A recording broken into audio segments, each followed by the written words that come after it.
Gracias. Antes de empezar, tengo varias preguntas para ustedes. ¿Cuántas personas de las presentes creen que su forma de pensar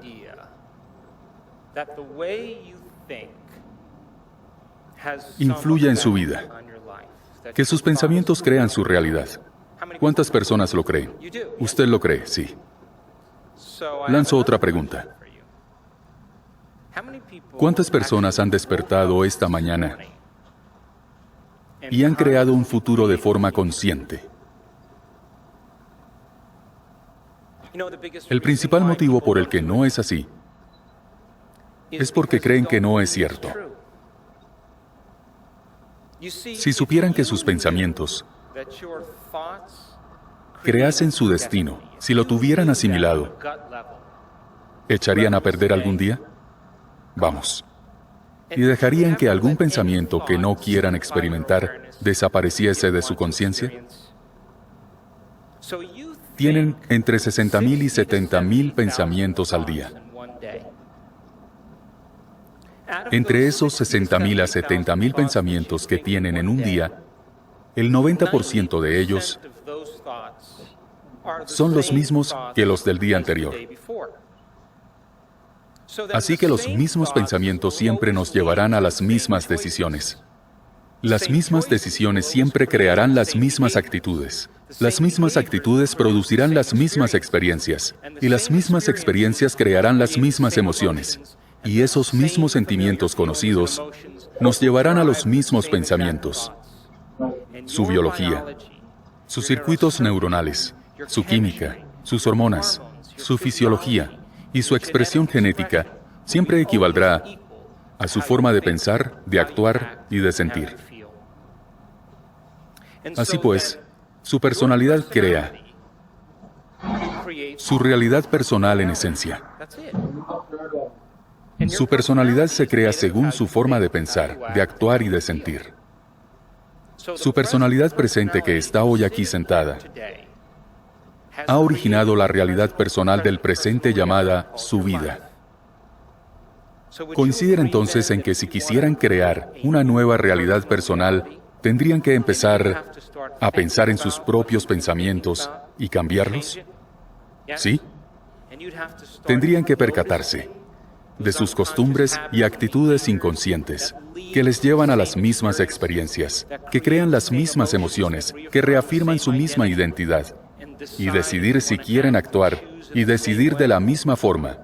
Y tendrían que valorar esos sentimientos que tienen memorizados, que se han convertido en parte de su personalidad, y decidir si quieren llevar esos sentimientos hacia su futuro.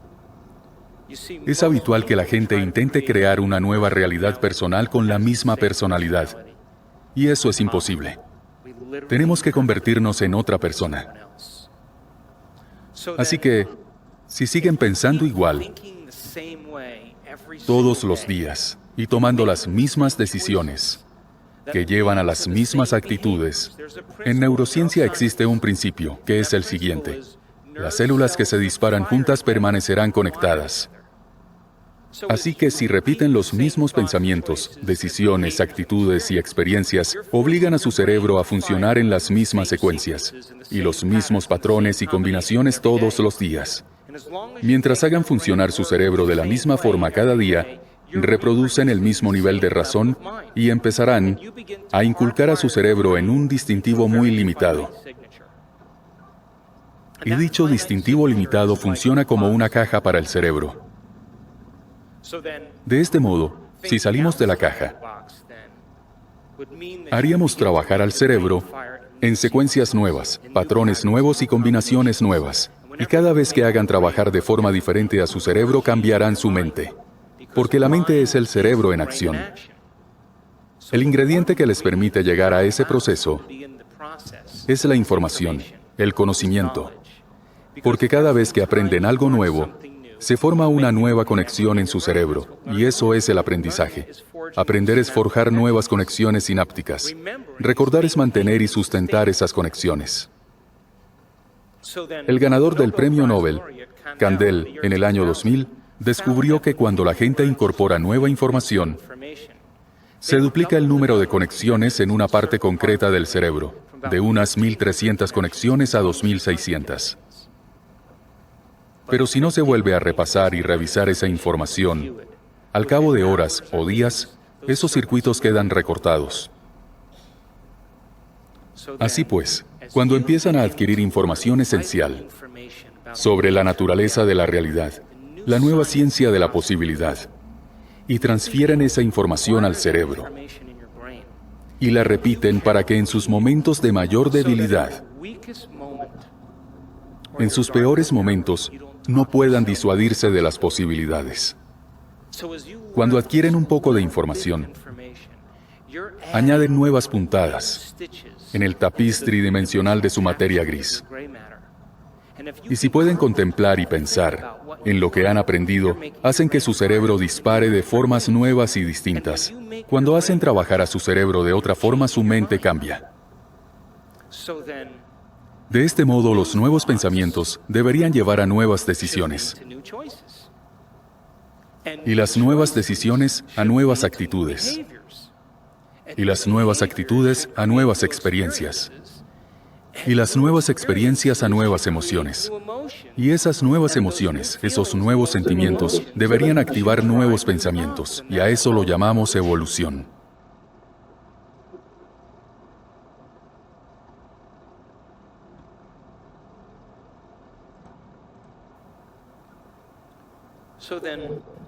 Por tanto, su entorno controla su pensamiento,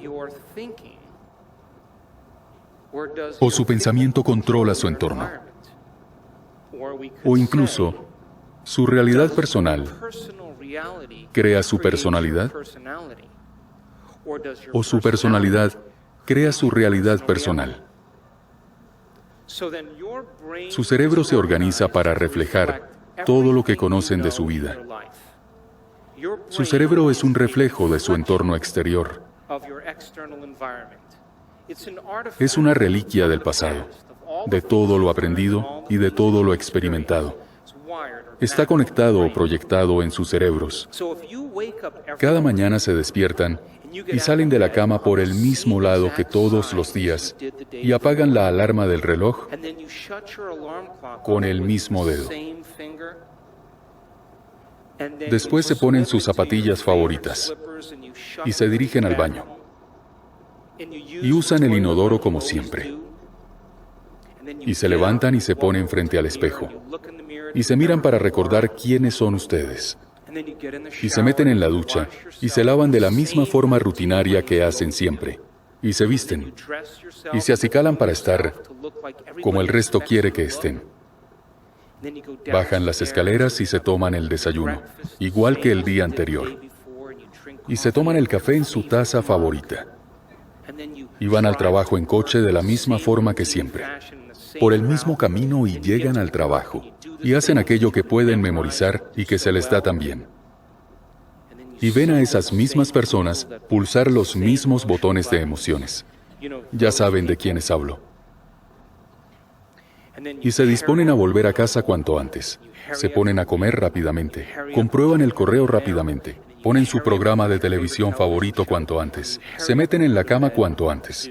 Para cuanto antes volver a repetir lo mismo al día siguiente. Ahora lanzo la siguiente pregunta. ¿El cerebro cambia en algo ese día? Se puede decir que tenían los mismos pensamientos, ejecutaban las mismas acciones, vivían las mismas emociones, pero en secreto esperaban que su vida cambiase. ¿Están de acuerdo? Por tanto, cuando llegan al mismo sitio y ven a la misma gente y hacen exactamente lo mismo a la misma hora exacta que el día anterior, se puede decir que es su entorno exterior el que activa circuitos distintos en su cerebro, lo que provoca que piensen de la misma forma a lo que ya conocen. Mientras piensen igual frente a todo lo que conocen y que todo sea igual,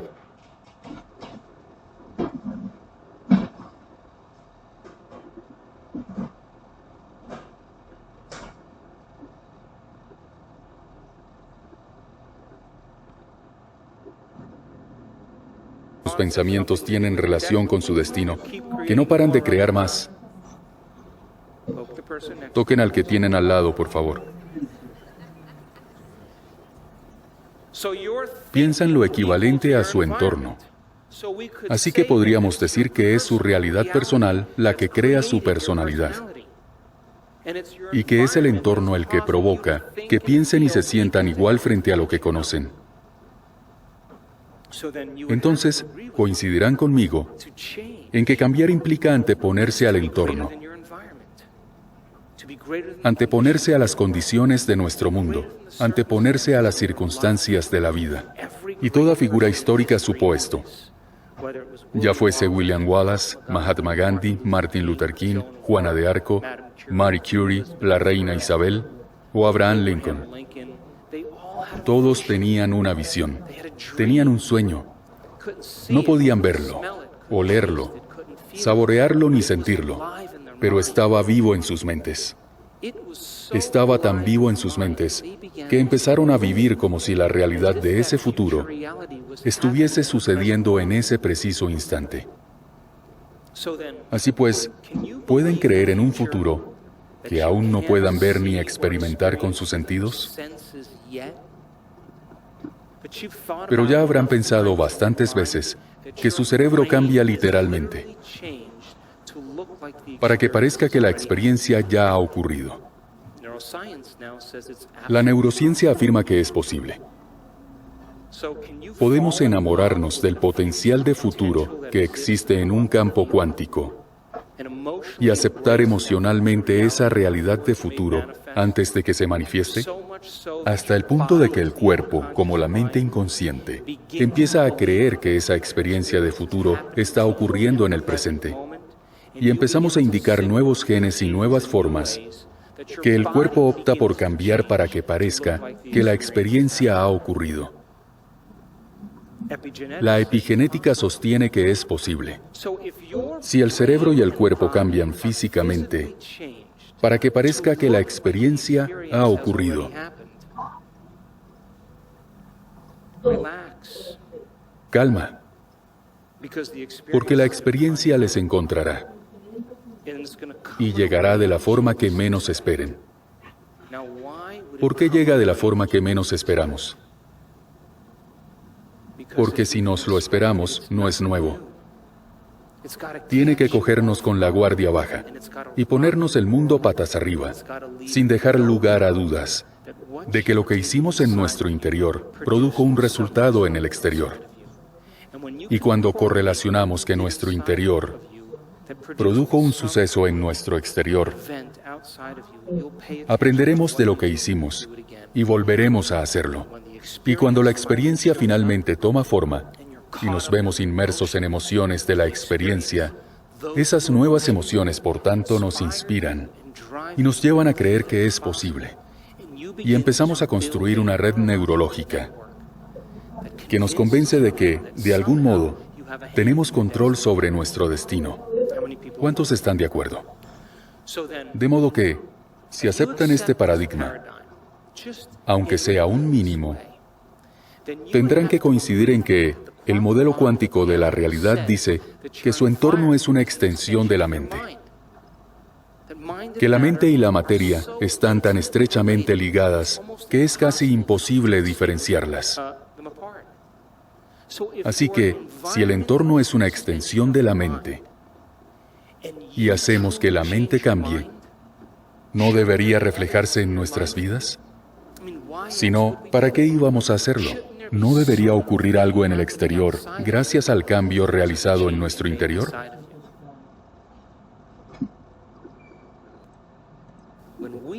Cuando aceptamos el concepto del cambio,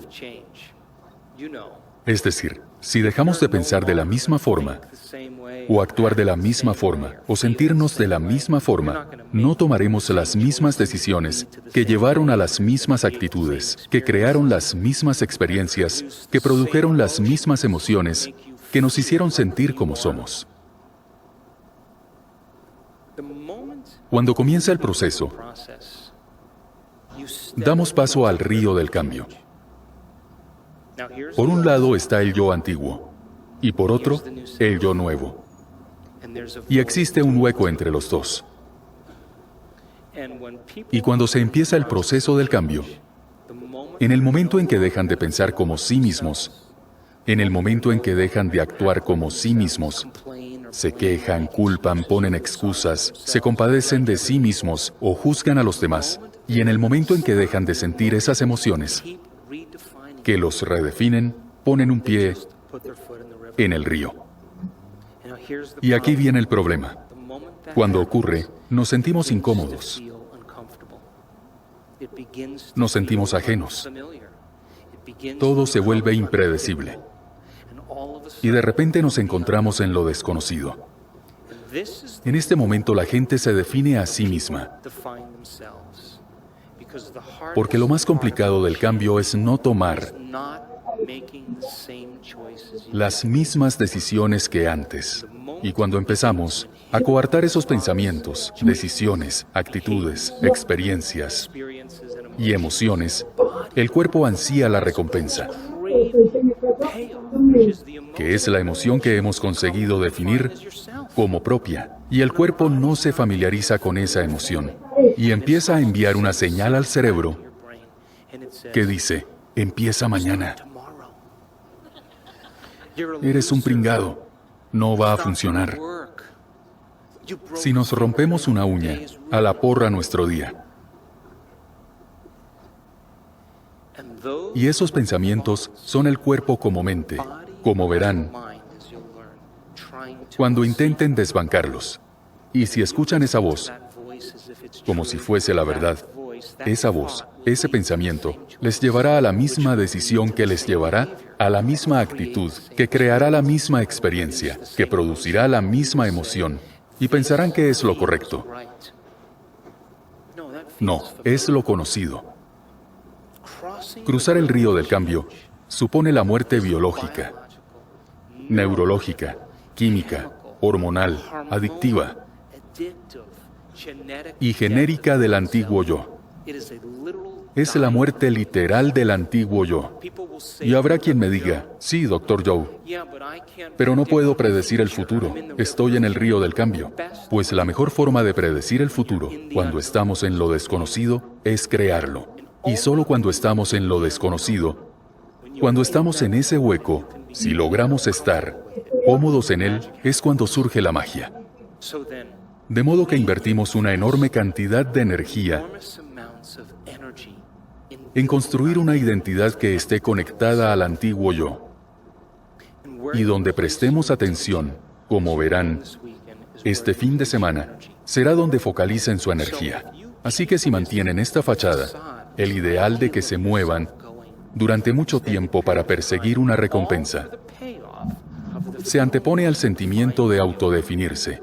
Porque cuando despierten por la mañana, lo primero que harán será despertarse y pensarán: anda, y este sentimiento es la culpa. Oh, casi no me reconozco.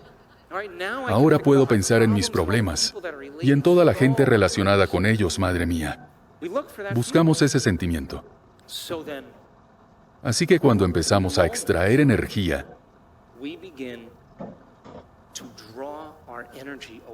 de nuestro antiguo yo, es como David contra Goliat, como Gandalf en el puente mirando al monstruo. Y cuando dejamos de prestar atención a nuestro antiguo yo, se exige mucha atención para empezar a abandonarlo. Y cogemos energía y la devolvemos. Y la llevamos a un nuevo futuro. Y con esos primeros pasos en el río, como personas, nos toca decidir si cruzar o no. Pero si estamos en el río, en vez de aguantar desesperados todo el proceso, ¿no coinciden en que es mejor reflexionar en qué pensamientos queremos disparar y conectar con el cerebro? Y podrían empezar a planear sus actitudes y practicar quiénes van a ser cuando abran los ojos y empezar a cambiar su cerebro solo con pensarlo, para eliminar el entorno la gente, los objetos, los lugares y las experiencias de su mundo, podemos hacer que el mundo interior sea más auténtico que el exterior, hasta que el cerebro cambie de forma que parezca que la experiencia ya ha ocurrido. Aprenderán a hacerlo, y hay gente en todo el mundo que lo está haciendo y hace cosas poco frecuentes. Así pues, cuando el cuerpo ansía el sentimiento al que somos adictos, que nos define, y somos como un adicto que afronta los deseos y los cambios, ¿no creen que podrían educar a su cuerpo a nivel emocional sin la experiencia de lo que es la abundancia? Anteponernos al suceso, dar una muestra del futuro. Los materialistas dirían, bueno, no voy a dar las gracias hasta que mi amante aparezca. Y no voy a disfrutar hasta que mis riquezas, en fin, lleguen a mi cuenta bancaria. Ese es el modelo antiguo de la realidad. Causa y efecto. Esperar que algo del exterior cambie cómo nos sentimos por dentro. Y cuando una persona o una experiencia cambian cómo nos sentimos diferentes. Y prestamos atención a quién o qué ha provocado eso. Y ese suceso en sí mismo se denomina recuerdo, pero es el modelo newtoniano de la realidad. En fin, los sentidos definen la realidad, pero el modelo cuántico de la realidad trasciende los sentidos. Es decir, ahí es cuando empiezas a aceptar emocionalmente el suceso antes de que se manifieste. Y puedes convencer a tu cuerpo a nivel emocional de que ya ha ocurrido, y esas emociones activan una nueva serie de pensamientos, por lo que coincidirán conmigo en que si lo hacen bien, su cerebro y su cuerpo dejarán de vivir en el pasado. Estarán en el futuro literalmente. Y si pueden estar agradecidos antes de que ocurra el suceso, pues madre mía, es que nos han hipnotizado y condicionado para creer que necesitamos un motivo para estar contentos, un motivo para estar agradecidos. Ese es el modelo antiguo, pero el modelo cuántico dice que demos las gracias antes del acontecimiento y convencer al cuerpo emocionalmente de que ya ha sucedido. Porque, ¿cuál es la señal emocional de gratitud? ¿No significa que ya ha ocurrido? Si vamos a dar las gracias, nos desplazamos a un estado de gratitud, y el cuerpo, como mente inconsciente, empieza a creer que ya ha sucedido, y la gratitud es el estado definitivo del beneficio. Así que si combinan una intención clara con una emoción elevada y acaban en un nuevo estado de existencia, entonces emiten señales a nuevos genes,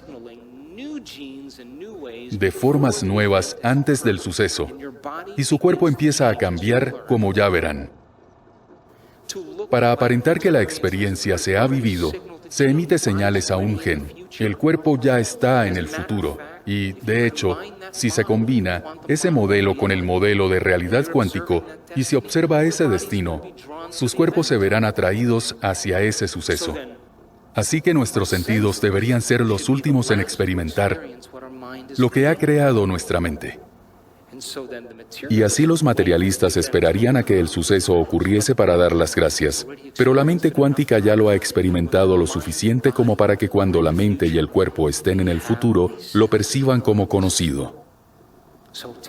En lo referente al conocimiento filosófico, la información, y asimilar esa información en nuestra vida, para vivir una experiencia, nos permite experimentar la verdad de ese conocimiento. Y al final, si podemos reexperimentarlo bastantes veces, acabamos dominándolo.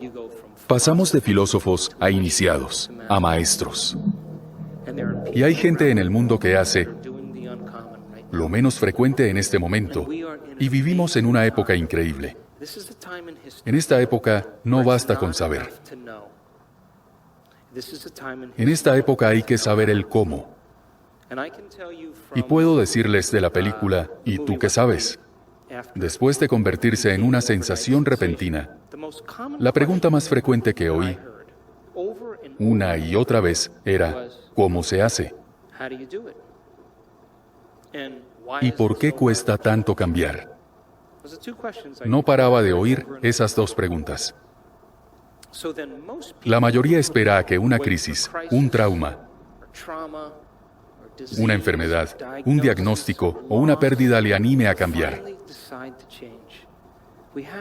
Tenemos que estar de rodillas para finalmente decir, basta, y alcanzar el punto que alcanzamos en una crisis, que no nos sentimos nosotros mismos. Y esa es la primera vez que podemos vernos de verdad, porque empezamos a percibirlo a través de los ojos de otra persona. Pero mi mensaje es, ¿por qué esperar? Se puede aprender y cambiar en un estado de dolor y sufrimiento. O se puede aprender y cambiar en un estado de alegría e inspiración. ¿Cuál elegirían? Bien, el modelo antiguo de realidad, que está inmerso en la religión, establece que tienes que sufrir y pasar por todo tipo de emociones para alcanzar el cambio. Pero, ¿por qué no crear la vida que queremos en el estado que sea? Empezamos a impartir cursos por todo el mundo, no porque quisiera como tal, sino porque la gente me preguntaba, ¿a qué te dedicas? ¿Y cómo lo haces? Impartimos estos cursos durante un año. ¿Y saben lo que pasó? Nada. Hubo gente que sufrió cambios, pero no fue nada del otro mundo. Y tenía que pensar si estaba cambiando algo o no.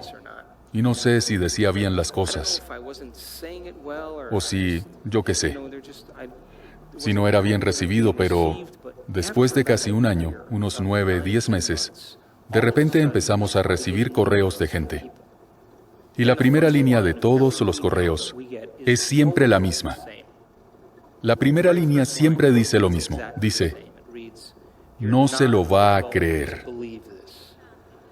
He puesto en práctica esto y funciona. Y vimos cómo la gente empezaba a sanar de diferentes problemas y fue emocionante. Y empezamos a impartir otros cursos, porque la gente quería saber más, y cada vez más cursos y más cursos. La verdad es que nunca planeé hacer nada de esto. Y celebramos un evento en Colorado, un curso avanzado. El personal me detuvo en el hotel y me preguntó si repartía éxtasis en los descansos. Y en fin, ese evento en concreto fue emocionante para mí, porque empecé a presenciar la transformación en nuestros propios cursos. Y la gente vivía una liberación tremenda de emociones del pasado. Y al terminar ese evento dijeron, celebrad otro evento y yo ya no sé nada más. Haced otro, pues hicimos otro. Y en ese tuvimos a 7 personas con una remisión espontánea. Emitían señales a nuevos genes en el mismo evento. Una señora sufría infección urinaria crónica y era celíaca, tenía varias intolerancias. Una señora que vivía a base de lechuga desde hacía 7 años. Se metió una pizza y hamburguesas y tan contenta. Y me llamó la atención porque, de repente, era testigo de una transformación en tiempo real. Y sabía que ocurría algo en el interior de la gente. Y en un evento que celebramos en Seattle, había una señora con esclerosis múltiple. Iba en silla de ruedas y se levantó después de la meditación y cruzó la sala a pie. Sin ayuda, volviendo a sentir las piernas, emitió señales a un gen en la meditación. Antes de la experiencia, ella no esperaba que nada ni nadie la curase. Se aferró emocionalmente al potencial del campo cuántico antes de que se manifestase, y ella eligió intencionalmente ese resultado. Y cuando mezclamos una clara intención con una emoción elevada, llegamos a un nuevo estado de existencia. Llamó a la puerta de la célula, con tanta energía que literalmente empezó a programar el gen. Encendió genes nuevos y apagó los antiguos. Y hubo otro evento en el que otra señora con esclerosis múltiple de Texas, lo crean o no, seguía sintiendo la pierna. Me absorbió por completo. Porque en parte sabía que lográbamos cambios en la vida de las personas. Así que empecé a pensar que debíamos medir todo esto.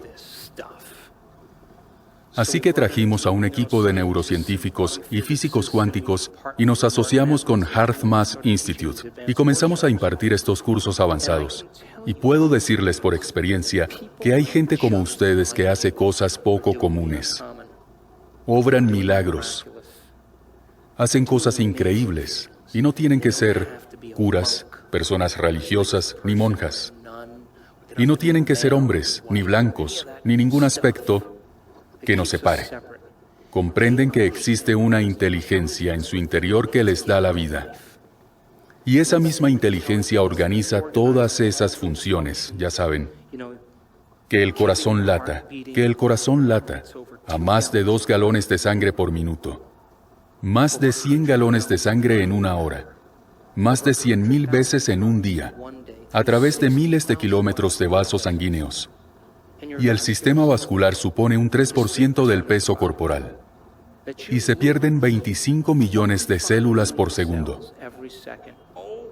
Y se fabrican otras 25 millones. ¿Han pensado en eso? Que una sola célula del cuerpo atraviesa el orden de 100,000 a 6 billones de funciones por segundo. Multiplíquenlo por las 50 a 70 billones de células que forman el cuerpo, porque esa comunicación va a más velocidad que la velocidad de la luz. Inhalamos 2 millones de litros de aire al día. Y a los segundos, llega a todas las células de nuestro cuerpo. ¿Intentan llevar la cuenta de todo? Hay una inteligencia que nos da la vida. Y la pregunta es, ¿podemos sacar tiempo de nuestro ocupado día para simularlo? ¿Podemos desarrollar una relación con ello, interactuar con ello, mostrar lo que queremos, pero no como víctima, no como persona temerosa? Pues hay que ser divino. Y una vez empezado el proceso de hacer ese cambio, esa misma inteligencia que nos da la vida y organiza tantas funciones, es la misma inteligencia que crea supernovas en galaxias remotas, que hacen que los planetas giren alrededor del Sol, que hace que las flores crezcan. Es personal y universal. Está en nuestro interior y a nuestro alrededor. Así pues, si le pedimos a la inteligencia que descienda sobre nosotros, que fluya en nuestro interior y a nuestro alrededor, llamamos a la puerta de la posibilidad. Y así, aprendí tantas cosas midiendo la transformación de la gente el año pasado. Ahora sé sin duda que cuando analizamos la vida dentro de las emociones que hemos memorizado, que creemos que nos definen, la respuesta nunca aparecerá, porque las emociones son un registro del pasado, y en mayor medida, analizamos la caja del pasado. Y cuando estudié los cerebros que hacían eso, empeoraban. Les digo por experiencia que si usan el cerebro para cambiar el cerebro en sí, solo hará que lo empeoren. Lo he visto. Si usan el ego para cambiar el ego, solo avalarán al ego. Si usan el programa para cambiar el programa, solo conseguirán reprogramar. Cuando usamos materia para cambiar materia, solo seremos más materia.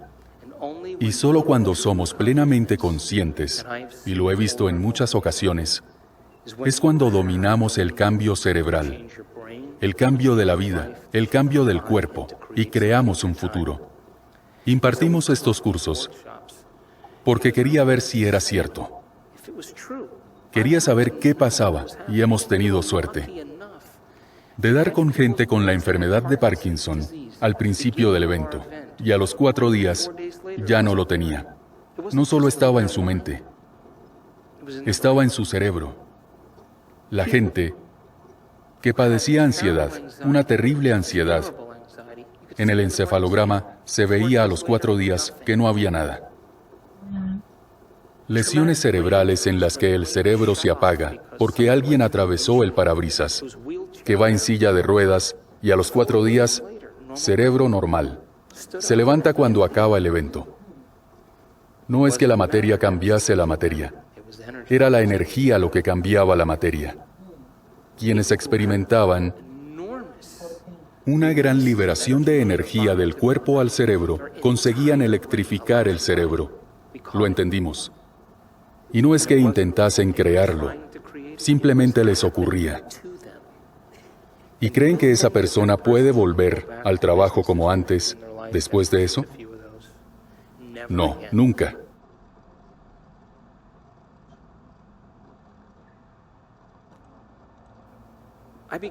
Sentí mucho interés por el concepto llamado de la información a la transformación. Si le damos información a la gente, le damos conocimientos. Y así pueden repetir esa información. Empiezan a disparar y conectar esa información en el cerebro. ¿Están de acuerdo? Si conectamos esa información en el cerebro, podemos repetirla. ¿Están de acuerdo? Lo que hacemos es ver una imagen. Y cuando la vemos, describimos esa imagen y disparamos y conectamos los circuitos y construimos un modelo de comprensión, ¿cierto? Así que, si conseguimos instruir a la gente en cómo aplicar ese conocimiento y desmitificar la experiencia, bien, la ciencia es el lenguaje contemporáneo del misticismo. La ciencia es la lengua con la que explicamos lo inexplicable. No es una religión, no es una tradición, no es una cultura que divida a las masas. Y en cuanto hablamos de esta forma, la gente desconecta. Pero la ciencia crea una comunidad. Si simplificamos la ciencia lo suficiente, con la que aprendemos un poquito sobre nosotros mismos, sobre el cerebro, sobre genética, sobre cómo funcionamos, sobre nuestra composición, el conocimiento es poder. Pero el conocimiento sobre uno mismo es empoderamiento. Y podemos instruir a los demás en cómo usar ese conocimiento y desmitificarlo para que puedan empezar a aplicarlo de una forma concreta de cara a la experiencia. Y esa experiencia produce un tipo de transformación. Si pudiésemos medir la transformación, ¿no necesitamos más información para enseñar a transformarnos? Vamos, y si medimos la transformación, reunimos más información para enseñar a transformarnos. Y empezamos a reducir el hueco entre el conocimiento y la experiencia. Y eso es lo que hicimos el año pasado. Y la belleza que hay detrás de todo, y el momento más humilde para mí, fue ver a la gente experimentar su verdadero potencial. Y ya no tengo ningún interés en hacer discursos inaugurales. No me emocionan mucho las conferencias. Quiero estar con gente que quiera hacerlo. Quiero estar con gente que quiera aplicar esto de verdad. Porque cuando empezamos a aplicar estos principios de una forma simple, el producto final es pura magia. Y entre este público no hay nadie que sea tan especial para excluirlo de la ecuación. De que somos creadores. Eso somos. En fin, retirarnos de nuestra vida durante un día. Eliminar el estímulo constante que nos recuerda quién creemos que somos. Dejar de ver a las mismas personas e ir a los mismos sitios, ni hacer lo mismo a la misma hora.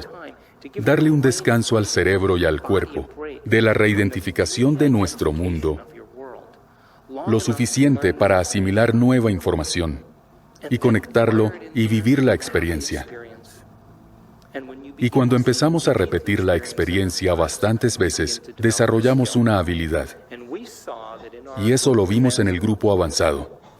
Que la mayoría, para cambiar su estado cerebral, en Estados Unidos tardan entre minuto y medio y 2 minutos en alterar su estado.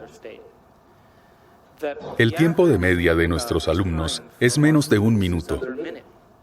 Hay quienes lo hacen en 4 o 5 segundos, o en 9, pero no es una carrera. Mírenme, voy a llegar a la divinidad antes que ustedes. Pero sí supe una cosa, que era una habilidad, y que cuanto más se practique, mejor se nos dará.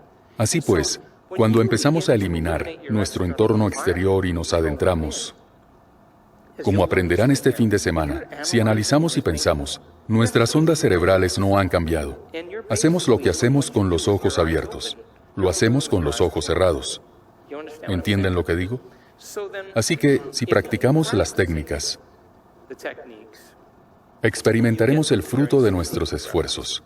Y me alegra decir que en el último año hemos hecho historia en la ciencia, porque hemos visto sucesos poco frecuentes muchas veces. Y aquí estoy, no para convencerles de que es posible.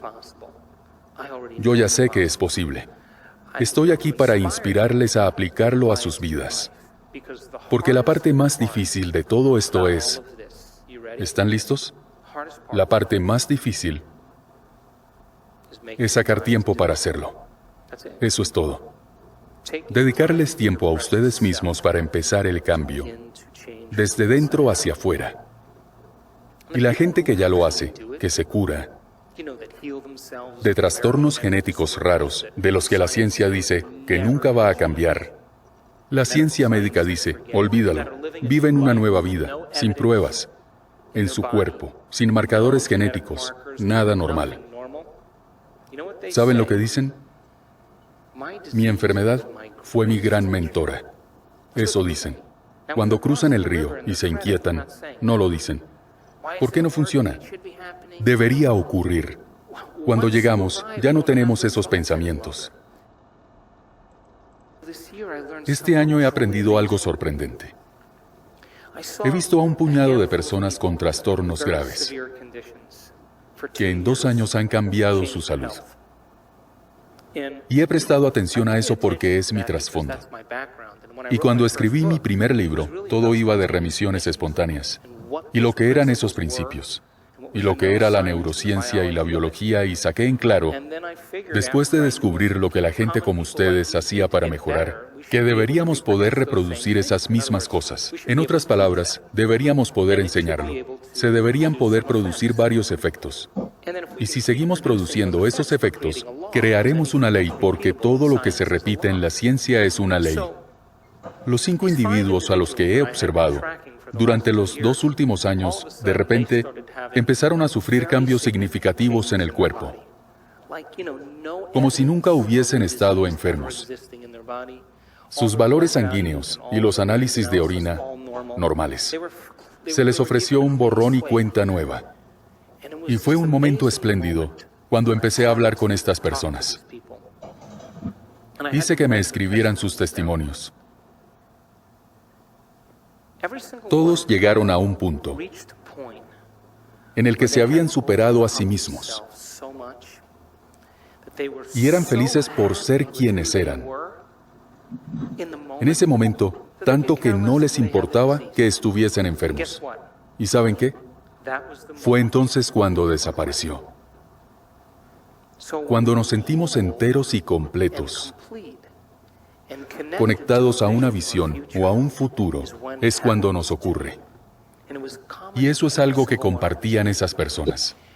Cuando intentamos crear desde la polaridad, cuando intentamos crear desde la dualidad, crear desde el esfuerzo y la esperanza, y rezamos y deseamos, no es un estado de existencia que produzca un milagro. Para que sea divino o simule ser divino, para ser creador hay que ser divino. Hay que expandirse, hay que ser invencible, hay que ser ilimitado. Y cuando conseguimos esa emoción, emitimos señales a los genes de formas diferentes.